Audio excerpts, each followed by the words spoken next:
സഹോദരൻ അയ്യപ്പനും പറഞ്ഞു, ഇതുപോലൊരു കെട്ട മതം ലോകത്ത് വേറെയില്ല. കെട്ട മതം എന്നാണ് അദ്ദേഹം പറഞ്ഞത്. ഇന്ന് അങ്ങനെ ഒരു പ്രസ്താവന നടത്തിയാൽ ക്രൂരമതം. പിന്നെ അപ്പോൾ ഈ കെട്ട മതം വെടിയണം നമ്മൾ നന്മ വരാൻ എന്നാണ്. അല്ലാതെ ടി കെ മാധവനെ പോലെ ഏതെങ്കിലും തരത്തിൽ ഹിന്ദുമതത്തെ പരിഷ്കരിച്ച് ഈ ഈഴവർക്കും ദളിതർക്കും കൂടി അതിനകത്ത് ഒരു ഇടം കണ്ടെത്താൻ ആയിരുന്നില്ല.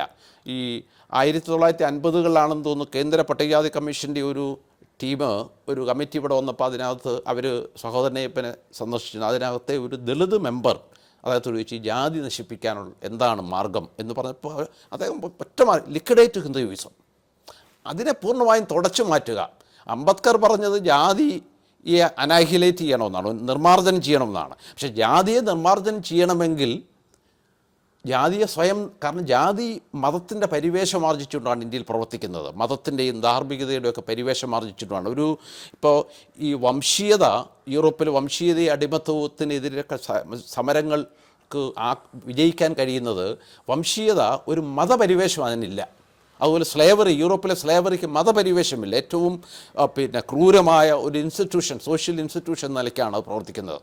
അതുകൊണ്ട് അതിനെതിരായ സമരം കാര്യക്ഷമമായി നടത്താൻ പറ്റും. അതിനെതിരായ ആർഗ്യുമെൻറ്റ്സ്, വ്യവഹാരങ്ങൾ കാര്യക്ഷമമായി നടത്താൻ പറ്റും. പക്ഷേ ഇവിടെ അങ്ങനെയല്ല. ഈ ജാതി എന്ന് പറയുന്ന അനീതി, ജാതി എന്ന് പറയുന്ന മനുഷ്യവിരുദ്ധത മതത്തിൻ്റെയും ധർമ്മത്തിൻ്റെയും പരിവേഷം കൊണ്ടാണ് അത് സ്വയം ലെജിറ്റിമൈസ് ചെയ്തുകൊണ്ടിരിക്കുന്നത്. അതുകൊണ്ടാണ് ആധുനിക കാലഘട്ടത്തിന് മുൻപ് ഒന്നും തന്നെ ജാതിക്കെതിരായ, ബുദ്ധൻ്റെ കാലത്തൊക്കെ ആരംഭിച്ചിട്ടുണ്ട്, പക്ഷേ ജാതിക്കെതിരായ ആലോചനകൾക്കും സമരങ്ങൾക്കും വലിയ കാര്യക്ഷമായ ജനങ്ങളെ ഇങ്ങനെ ഇളക്കി മറിക്കാൻ കഴിയാതിരുന്നത് ജനങ്ങൾ ഇതിൻ്റെ മതപരിവേഷത്തിൻ്റെ അന്ധതയിൽ ഈ അഭിരമിച്ചു പോയി. കാരണം ജാതിക്കെതിരായി ചിന്തിക്കുന്നത് മതത്തിനെതിരായ, ധർമ്മത്തിനെതിരായ, പ്രകൃതിക്കെതിരായ, ദൈവത്തിനെതിരായ ചിന്തയും പ്രവർത്തിയാണെന്ന ഭയം ജനങ്ങളെ ഉണ്ടാക്കിയിരുന്നു. അപ്പോൾ ജാതി പ്രവർത്തിച്ചത് ഇത് പ്രകൃതി ക്രമത്ത് ആണ്, ദൈവസൃഷ്ടിയാണ്, അപ്പോൾ നേച്ചർ തന്നെയാണ്. അപ്പോൾ നേച്ചറിനെ നിങ്ങൾക്ക് ഒരാൾക്ക് മാറ്റാൻ പറ്റില്ലല്ലോ.